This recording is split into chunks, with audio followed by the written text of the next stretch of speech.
ईश्वर ने यह साबित कर दिया कि जो भारत के पास है वह पाकिस्तान के पास नहीं है। भारत के पास आस्था है और इसी आस्था ने एक ऐसा चमत्कार कर दिया जिस पर विश्वास करना कठिन है। कहा जाता है कि जो लोग भगवान पर विश्वास करते हैं, भगवान उन्हें कभी अकेले नहीं छोड़ते। पाकिस्तान भारत की सीमा पर जब कुछ बड़ा करने वाला था, तभी एक हनुमान मंदिर में रहने वाले एक बंदर ने कैसे चालाकी से उनके लड़ाकू विमान को खत्म कर दिया। कैसे उसने दुश्मनों को उन्हीं के शस्त्रों से मार भगाया। कैसे एक बंदर ने उन्हें धूल चटा दी और उन्हें भारत की सीमा से भागने के लिए मजबूर कर दिया। सुनने में यह किसी कहानी जैसा लग सकता है, पर सच को कैसी आंच। अगर आप भगवान पर विश्वास करते हैं तो वीडियो को पूरा देखिएगा और अपने भारत के वीर सैनिकों के लिए वीडियो को लाइक करके कमेंट में जय हिंद जरूर लिखिए। आइए कहानी शुरू करते हैं। जम्मू कश्मीर की वादियों में बसा पहलगाम कभी अमन और सुकून का प्रतीक माना जाता था। देवदार के पेड़ों से ढकी घाटियां, कल कल बहती लिदर नदी और मंदिरों की घंटियों की गूंज इस जगह को स्वर्ग सा बनाती थी। लेकिन एक रात सब बदल गया। उस रात आसमान साफ था, तारे चमक रहे थे, मगर घाटी में कुछ परछाइयां सरक रही थी। यह परछाइयां उन दरिंदों की थी जो इंसान के वेश में भेड़िए थे। उन्होंने अचानक धावा बोला। मासूमों पर, निर्दोषों पर, बेटियों से उनका सिंदूर छीन लिया गया। मां से उनके बेटों को छीन लिया गया। पहलगाम जो कभी देवताओं की भूमि कहा जाता था, अब मातम की चादर ओढ़े खामोश पड़ा था। खबरें तेजी से फैली। सोशल मीडिया पर आंसू और आक्रोश उमड़ पड़े। टीवी पर एंकर चिल्लाने लगे। लेकिन देश के दिल में जो ज्वाला उठी वह इस बार बुझने वाली नहीं थी। दिल्ली में आपात बैठकें शुरू हुई। प्रधानमंत्री ने सिर्फ 2 शब्द कहे, अब नहीं। भारतीय सेना को खुली छूट दी गई। जवाब तेज और सटीक था। सीमा पार जाकर उन ठिकानों को नेस्तनाबूद किया गया जहां से यह साजिश रची गई थी। भारत ने दिखा दिया कि वह न सिर्फ सहने वाला नहीं, बल्कि सजा देने वाला भी है। लेकिन पाकिस्तान इस जवाब से तिलमिला गया। बदले की आग में उसने सीमा पर अपने सैनिकों और लड़ाकू विमानों की तैनाती शुरू कर दी। एक बड़ी टुकड़ी को पहलगाम की ओर बढ़ने का आदेश दिया गया। भारत की जमीन पर फिर से खतरे की आहट थी। इसी सीमा से कुछ ही दूरी पर घने जंगलों में एक पुराना हनुमान मंदिर था। छोटा सा पत्थर से बना हुआ, कोई पुजारी नहीं, कोई चढ़ावा नहीं। लेकिन आसपास के लोग कहते थे कि वहां एक बंदर रहता है। नाम था उसका बजरंगी। कहते हैं वह वर्षों से वहां है। उम्र का कोई अंदाजा नहीं, लेकिन चाल में दम था। आंखों में चिंगारी और शरीर में ऐसी फुर्ती कि बड़े बड़े जवान हैरान हो जाए। कुछ कहते थे कि वह चमत्कारी है, जंगल में खोए बच्चों को खोज लाता है, घायल परिंदों की मरहम पट्टी करता है और जब मंदिर के पास कोई भीड़ आती है तो छत पर चढ़कर घंटियां बजाता है। फौजी कैंप के कुछ जवान उसे देखते थे, खाना देते थे, पर ज्यादातर उसे एक मजाक मानते थे। बंदर है बंदर, ज्यादा मत सोचो, कहते थे वे। लेकिन एक रात कुछ ऐसा हुआ जिसने सबकी सोच बदल दी। अंधेरी रात थी, हल्की हल्की बारिश हो रही थी। चौकी नंबर 7 से एक आपात संदेश आया। सीमा पार से गतिविधि देखी गई है। कुछ लोग नो मैनस लैंड पार कर रहे थे। जवानों की टीम तुरंत हरकत में आई, लेकिन जब तक वे पहुंचे घुसपैठिए गायब हो चुके थे। वहां सिर्फ राख के ढेर थे, जलती हुई मिट्टी और कुछ जले हुए उपकरण। एक जवान ने देखा, मिट्टी पर पंजों के निशान थे, मगर यह निशान आम नहीं थे, बड़े थे, गहरे थे। सैनिकों ने इस पर ज्यादा चर्चा नहीं की, लेकिन उस रात हर चौकी पर एक अजीब बात हुई। हर जगह बजरंगी देखा गया। कोई कहता है उसने एक सैनिक को गिरने से बचाया, किसी ने कहा उसने टॉर्च से रास्ता दिखाया, पर अब भी लोग इसे अंधविश्वास मानते रहे। अगली सुबह जब गांव के लोग मंदिर की ओर गए तो उन्होंने देखा मंदिर की छत पर बजरंगी बैठा था, आंखें बंद किए जैसे ध्यान में हो। उसके चारों ओर एक चमकदार घेरा था और सबसे अजीब बात, उसके सिर पर हल्का सा मुकुट जैसा आकार दिख रहा था। एक बूढ़ी महिला चिल्लाई, यह कोई साधारण बंदर नहीं, यह भगवान है, यह हनुमान जी हैं। लोग हंसे, कुछ चुप रहे, लेकिन उस दिन जो हुआ उसने सबकी बोलती बंद कर दी। सीमा पर पाकिस्तानी ड्रोन दिखाई दिया। एक तेज सिटी के साथ वह भारतीय क्षेत्र में घुसा। जवान अलर्ट पर थे। गोलियां चलाई गई, पर वह तेजी से उड़ रहा था और तभी हवा में एक आकृति उछली। वह बजरंगी था। किसी ने कैमरे में कैद किया। उसने एक छलांग में ड्रोन तक पहुंचकर उसे दोनों हाथों से पकड़ लिया और जमीन पर दे मारा। ड्रोन फट गया। बजरंगी बिना किसी डर के वापस मंदिर की छत पर चढ़ गया। अब यह मजाक नहीं रहा। सेना ने तुरंत क्षेत्र को सील कर दिया।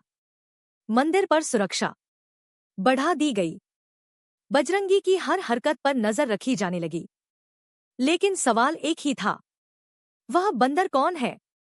इस कहानी की शुरुआत हो चुकी थी और यह कहानी सिर्फ एक चमत्कारी बंदर की नहीं थी। यह उस शक्ति की थी जो संकट में अपनों की रक्षा करने आती है। कभी इंसान के रूप में, कभी पशु के और कभी ऐसी आकृति में जिसे कोई समझ नहीं पाता। बजरंगी की पहली छलांग ने सबको हिलाकर रख दिया था। अब वो केवल एक अफवाह नहीं रहा। सेना, सरकार और वैज्ञानिकों की नजरें अब उसी पर थी। मगर सवाल वही था, वो बंदर आखिर है कौन? भारतीय सेना की इंटेलिजेंस यूनिट ने तत्काल एक विशेष टीम तैनात की। कोड नाम दिया गया ऑपरेशन संकट मोचन। इस टीम में वैज्ञानिक, धर्मशास्त्री और रिटायर्ड सेना अधिकारी शामिल थे। उनका काम था बजरंगी की असलियत जानना।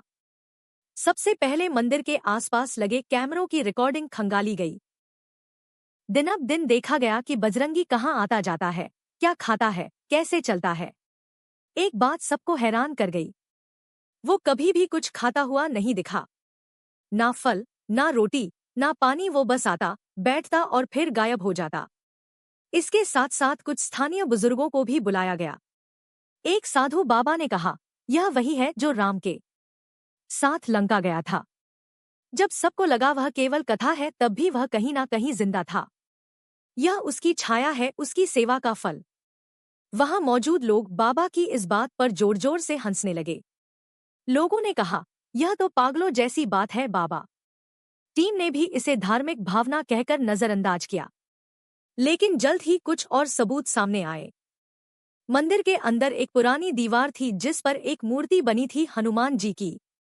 लेकिन उसकी आंखों में कुछ अनोखा था। कैमरे की मदद से जब झूम करके देखा गया तो उस मूर्ति की आंखें बिल्कुल वैसी ही थी जैसी बजरंगी की, गहरी, चमकदार और उनमें हल्की सी सिंदूरी रेखा। वैज्ञानिकों ने एक डीएनए टेस्ट की भी कोशिश की। मंदिर के पास से बाल और खाल के नमूने जुटाए गए और लैब में भेजे गए। लेकिन रिपोर्ट आई तो सब दंग रह गए। नतीजे मानवीय और वानर दोनों से मेल नहीं खाते थे। एक नई अनजानी जाति का संकेत मिला, ऐसा कुछ जो धरती पर पहले कभी नहीं देखा गया। इसी बीच कुछ जवानों ने अपनी आपबीती सुनानी शुरू की।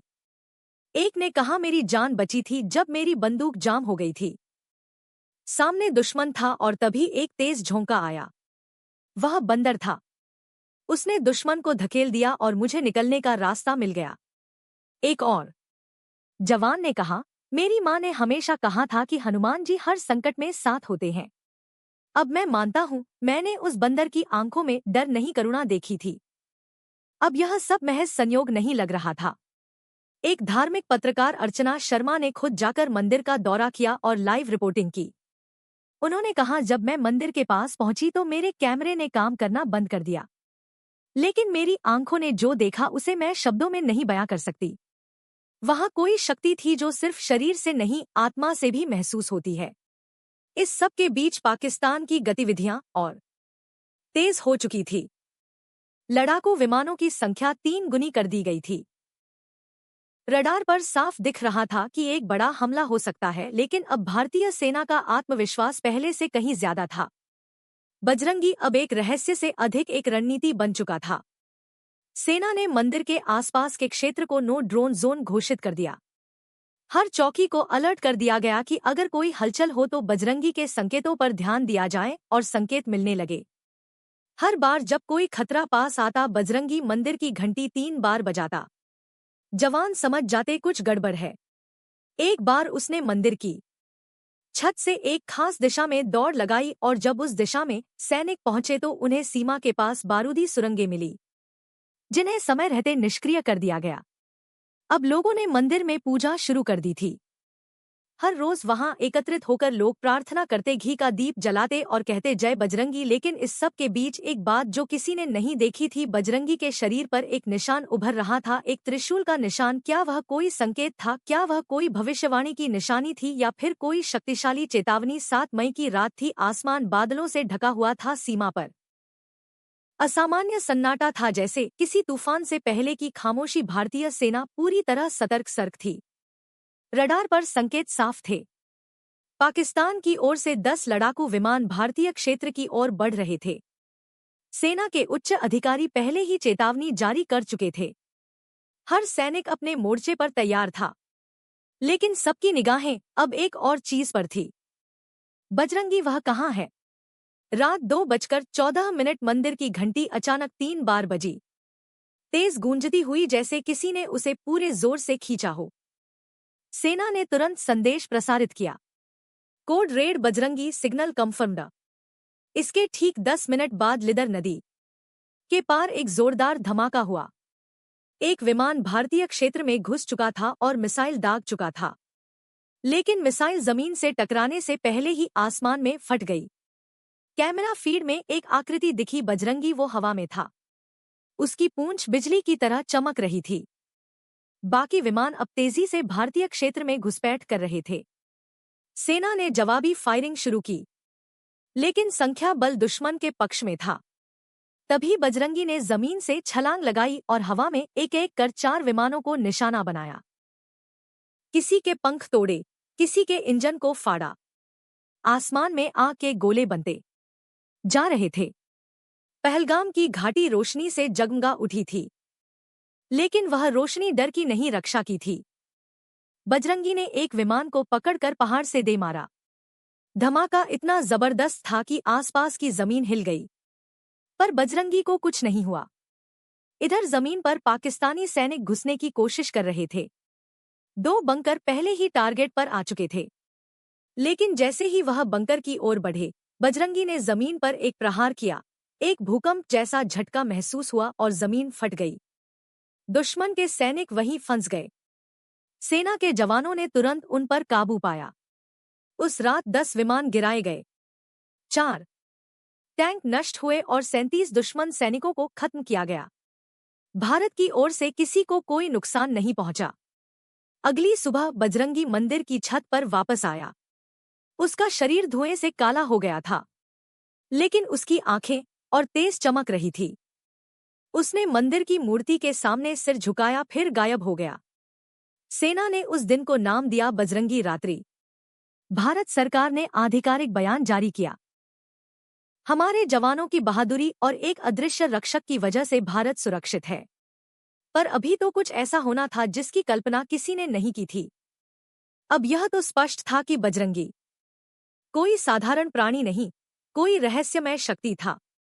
कुछ कहते थे वह स्वयं हनुमान थे, कुछ कहते थे वह उनके भेजे गए दूत थे, लेकिन एक बात तय थी, उस रात भारत अकेला नहीं था।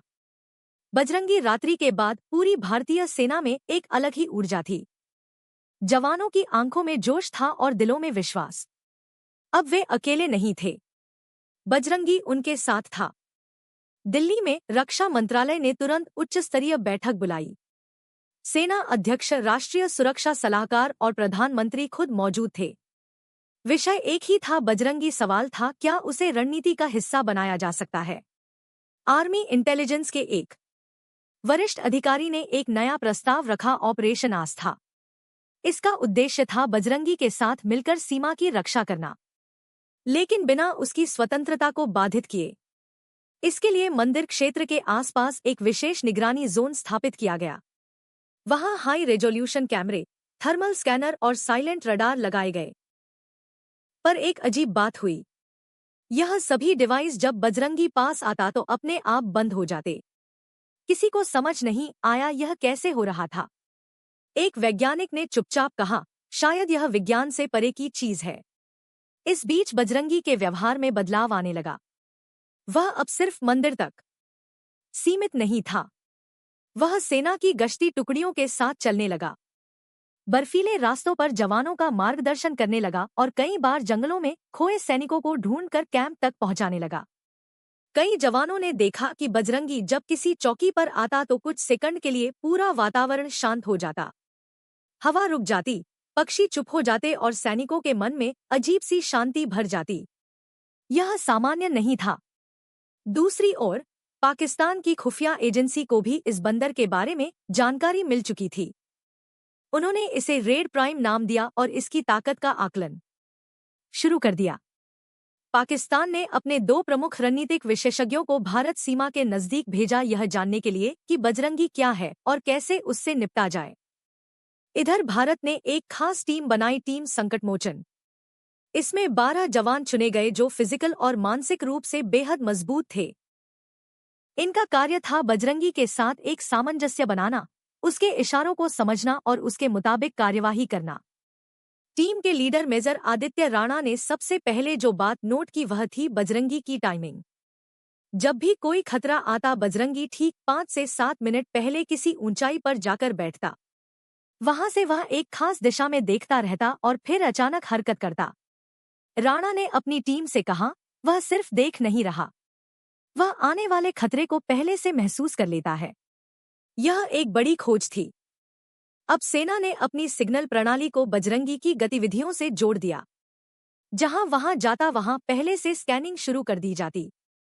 नतीजा 3 बार संभावित हमले पहले ही टाल दिए गए। इस बीच पाकिस्तान की ओर से एक नया प्लान तैयार हुआ, बजरंगी को जाल में फंसाना। उन्होंने सीमा के पास एक नकली बंकर बनाया जिसमें अंदर एक बायोइलेक्ट्रिक ट्रैप था। इरादा था कि जब बजरंगी उसमें घुसे तो उसे बिजली के झटकों से बेहोश किया जाए। लेकिन बजरंगी को धोखा देना आसान नहीं था। जब वह उस बंकर के पास पहुंचा उसने भीतर झांका, फिर जमीन पर बैठकर कुछ देर शांत रहा। अचानक वह उठा और पूरी ताकत से जमीन पर मुक्का मारा। बंकर फट गया। अंदर छिपे उपकरण और सैनिक ध्वस्त हो गए। अब पाकिस्तान समझ गया यह बंदर नहीं, एक चेतन शक्ति है। भारत की ओर से मंदिर में एक विशेष पूजा का आयोजन किया गया। इसमें केवल सैनिकों को अनुमति दी गई। पूजा के दौरान मंदिर की घंटियां बिना छुए बजने लगी और दीपक अपने आप जल उठे। सबने देखा, बजरंगी मंदिर के सामने खड़ा है, लेकिन उसकी छाया अब सामान्य नहीं थी। वह विशाल हो गई थी और उसके पीछे एक हल्की सी आभा में एक गधा दिख रही थी। अब सवाल नहीं रह गया था कि बजरंगी कौन है। अब बात सिर्फ इतनी थी, वह कब और कहां प्रकट होगा। 9 मई की सुबह दुनिया की निगाहें एक बार फिर भारत पाक सीमा पर टिक गई थी। अंतर्राष्ट्रीय मीडिया को भी अब यह एहसास हो गया था कि पहलगाम में जो कुछ हो रहा है वह सिर्फ 2 देशों का सैन्य संघर्ष नहीं, एक अद्भुत और अलौकिक घटना है। दुनिया के सभी बड़े समाचार चैनलों ने कैमरे वहीं गाड़ दिए थे। पाकिस्तान ने अब की बार अपनी सबसे बड़ी सैन्य योजना शुरू की थी, ऑपरेशन काला बादल। इसमें 20 लड़ाकू विमान, 10 टैंक, 200 से अधिक स्पेशल फोर्स कमांडो और ड्रोन शामिल थे। उनका उद्देश्य था भारत की एक सीमा चौकी को पूरी तरह नेस्तनाबूद करना। इधर भारतीय सेना ने पूरी तैयारी कर ली थी, लेकिन सबकी नजर एक ही तरफ थी। क्या बजरंगी फिर आएगा? सुबह 10:27 पर रडार पर हलचल दिखी। 15 विमान भारतीय क्षेत्र की ओर बढ़ रहे थे। जमीन पर टैंक और कमांडो पहले ही अपनी पोजीशन में थे, लेकिन मंदिर की घंटी अब तक नहीं बजी थी। जवानों की सांसें अटक गई। फिर ठीक 10:31 पर मंदिर की घंटी खुद ब खुद 5 बार बजी। पूरे क्षेत्र में एक कंपन सी दौड़ गई। बजरंगी अब तक नहीं दिखा था। आसमान में धमाके होने लगे। भारतीय सेना जवाबी कार्यवाही कर रही थी, लेकिन दुश्मन की संख्या भारी थी। तभी जैसे हवा में कोई दरार पड़ी हो, मंदिर के ऊपर से एक ज्वाला निकली और वह आया बजरंगी। लेकिन इस बार वह पहले जैसा नहीं था। अब उसका शरीर उज्ज्वल हो चुका था, आंखों में नारंगी आभा थी और उसकी पूंछ बिजली सी चमक रही थी। उसके हाथों में इस बार सचमुच की गदा थी और उसके कदम पड़ते ही धरती हिल उठी। बजरंगी ने सीधे सबसे पहले एक टैंक को निशाना बनाया। वह हवा में उछला और गधा से उस टैंक को ऐसे फोड़ा जैसे खिलौना हो। फिर उसने आसमान की ओर देखा और 5 विमानों की ओर छलांग लगाई। उसने एक एक कर सबको अपने ही पंखों से काटकर नीचे गिराया। अंतर्राष्ट्रीय कैमरों ने यह सब लाइव दिखाया। लाखों लोग स्क्रीन से चिपक गए। दुनिया पहली बार एक ऐसे योद्धा को देख रही थी जिसे विज्ञान नहीं समझा सकता था। पाकिस्तानी कमांडोज ने मंदिर की ओर बढ़ना शुरू किया, लेकिन जैसे ही वे पास आए बजरंगी ने जमीन पर प्रहार किया। वहां से एक प्रकाश निकला और सारे दुश्मन अंधे हो गए। भारत के जवान अब बजरंगी के पीछे पीछे थे, हर दिशा में उसका आदेश मानते हुए लड़ाई कर रहे थे। लड़ाई 3 घंटे चली। अंततः पाकिस्तान ने पीछे हटने का आदेश दिया। उनके 17 विमान गिराए गए। सभी टैंक नष्ट हुए और जमीन पर मौजूद लगभग पूरी टुकड़ी आत्मसमर्पण कर चुकी थी। बजरंगी ने अंतिम प्रहार के बाद मंदिर की छत पर चढ़कर गदा हवा में घुमाई और एक तेज प्रकाश के साथ वह मंदिर के अंदर समा गया। मंदिर की मूर्ति में हल्की सी मुस्कान उभर आई। भारत में चारों ओर एक ही नारा गूंजा, जय बजरंगी। संयुक्त राष्ट्र ने इस घटना को चमत्कार की श्रेणी में रखा। वैज्ञानिकों ने कहा, हम नहीं समझ सकते इसे। धर्मगुरुओं ने कहा, अब भी शक है। बजरंगी के चमत्कार को लेकर पूरी दुनिया में भूचाल सा आ गया था। अमेरिका, रूस, जापान, फ्रांस, इजराइल, हर बड़े देश की खुफिया एजेंसियां अब पहलगाम की ओर रुख कर चुकी थी। एक साधारण से मंदिर में जो हुआ था वो विज्ञान के लिए पहेली बन चुका था और आस्था के लिए प्रमाण। एक बड़े समाचार चैनल ने इसे द हनुमान फिनोमिनन नाम दिया। एक ने अपने मुख्य कार्यक्रम में कहा, अगर यह सच है तो मानवता को अपनी सीमाओं की फिर से परिभाषा करनी होगी। संयुक्त राष्ट्र ने भारत से विशेष अनुरोध किया कि वह इस बंदर की चिकित्सा और रहन-सहन पर अंतर्राष्ट्रीय शोध की अनुमति दे। लेकिन भारत सरकार ने साफ कर दिया, बजरंगी कोई प्राणी नहीं, हमारी आस्था का प्रतीक है। उनका कोई परीक्षण नहीं होगा। अभी यह कहानी खत्म नहीं हुई है। अभी तो एक ऐसी घटना होनी बाकी है जो इस पूरी कहानी को सच साबित करने वाली थी। उन लोगों के मुंह बंद होने वाले थे जो भगवान को नहीं मानते। देश भर में मंदिरों में विशेष पूजन होने लगे। पहलगाम मंदिर अब राष्ट्रीय तीर्थ बन गया। वहां जाने के लिए सेना ने सीमित समय और संख्या तय कर दी। इस बीच सोशल मीडिया पर बजरंगी के वीडियो वायरल हो चुके थे। ट्विटर, यूट्यूब, इंस्टाग्राम, हर जगह लोग उनकी तस्वीरों पर कमेंट कर रहे थे। किसी ने लिखा, जय बजरंगी, अब डर नहीं लगता। किसी ने कहा, अब समझ आया, रामायण आज भी जिंदा है। कुछ वैज्ञानिक इसे अज्ञात प्रजाति का उच्च विकसित प्राणी कह रहे थे। एक रिपोर्ट में लिखा गया, यह शायद पृथ्वी पर हजारों वर्षों से छिपी कोई शक्ति है जिसे संकट ने बाहर लाया है। लेकिन भारत में लोगों को किसी प्रमाण की जरूरत नहीं थी। उनके लिए बजरंगी अब हनुमान जी का अवतार थे। एक बच्ची ने अपने स्कूल प्रोजेक्ट में लिखा, बजरंगी भगवान है जो हमें बचाने आए थे। इसी दौरान एक सम्मेलन हुआ। वेटिकन, मक्का, काशी और तिब्बत के धर्मगुरु एक मंच पर आए। विषय था, क्या ईश्वरीय शक्तियां आज भी हमारे बीच हैं? सभी ने एक मत से कहा, ईश्वर रूप बदलते हैं लेकिन जाते नहीं। भारत सरकार ने उस क्षेत्र को अलौकिक संरक्षित क्षेत्र घोषित कर दिया। वहां वैज्ञानिक शोध तो रोका गया, लेकिन धार्मिक यात्राओं को नियंत्रित अनुमति दी गई। बजरंगी अब कहीं नहीं दिख रहे थे, लेकिन मंदिर की मूर्ति से हर रात हल्की चमक निकलती थी, जैसे वह वहां अब भी हैं। कुछ वैज्ञानिकों ने दावा किया कि उन्होंने मंदिर के आसपास रेडियोएक्टिव वेव्स में असामान्य ऊर्जा देखी है। लेकिन जैसे ही वे नजदीक जाने की कोशिश करते, उनके उपकरण बंद हो जाते। एक वैज्ञानिक ने कहा, यह विज्ञान का क्षेत्र नहीं, श्रद्धा की सीमा है। मीडिया का दबाव कम हुआ, लेकिन श्रद्धा बढ़ती गई। हर त्योहार पर वहां लाखों दीप जलाए जाते। जवान जब सीमा पर जाते तो मंदिर से सिंदूर लगाकर निकलते। उनकी राय में जब बजरंगी साथ हैं तो डर किस बात का? कई हफ्ते बीत चुके थे। पहलगाम अब एक तीर्थ, एक संतुलन का प्रतीक बन चुका था। वहां की हवाओं में अब भी बजरंगी की उपस्थिति महसूस होती थी, मगर अब वह दिखता नहीं था, ना मंदिर की छत पर, ना सीमा की बंकरों के पास।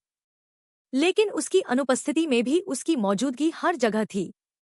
एक सैनिक ने बताया, कभी कभी जब गोली चलती है और दुश्मन सामने होता है, एक हल्की सी हवा पीठ पर लगती है, जैसे कोई कह रहा हो, डर मत, मैं हूं। देश के बच्चे अब बजरंगी दिवस मनाने लगे थे। हर साल 11 अगस्त को स्कूलों में बच्चों को बजरंगी की कहानी सुनाई जाती और उन्हें सिखाया जाता साहस, सेवा और समर्पण का क्या अर्थ है। लेकिन एक रात एक चमत्कार फिर हुआ। मंदिर के सामने एक बूढ़ा साधु प्रार्थना कर रहा था। अचानक आकाश में चमक उठी। मंदिर की मूर्ति से तेज प्रकाश निकला। साधु पीछे हट गया। लेकिन तभी एक शांत आवाज गूंजी, जब तक भक्त हैं, रक्षक लौटता रहेगा। मूर्ति की आंखें एक पल के लिए खुली और बजरंगी का चेहरा उसमें दिखा। कोई डर नहीं, कोई युद्ध नहीं, बस शांति और आशीर्वाद। फिर मूर्ति सामान्य हो गई। लेकिन मंदिर की दीवार पर एक नया चिन्ह उभर आया, एक सिंदूरी हुई हाथ की छाप। सरकार ने इसे बजरंगी का अंतिम आह्वान माना। मंदिर को अब राष्ट्रीय सुरक्षा प्रतीक घोषित कर दिया गया। वहां अब कोई वैज्ञानिक अध्ययन नहीं होता, ना प्रचार। वहां सिर्फ श्रद्धा होती है और सेवा। कुछ कहते हैं बजरंगी अब हिमालय की गुफाओं में है। कुछ कहते हैं वह हर युद्ध में सैनिकों के पीछे खड़े होते हैं। कुछ तो यहाँ तक मानते हैं कि वह अब हर दिल में है जो अन्याय के खिलाफ खड़ा होता है। कहानी वहां खत्म नहीं होती। हर बार जब संकट आएगा, कोई ना कोई बजरंगी फिर से जन्म लेगा। कभी एक साधारण से बंदर के रूप में, कभी एक जवान की गोली में, और कभी किसी माँ की प्रार्थना में। और जब कोई पूछेगा क्या भगवान आज भी आते हैं, तो जवाब होगा हाँ, जब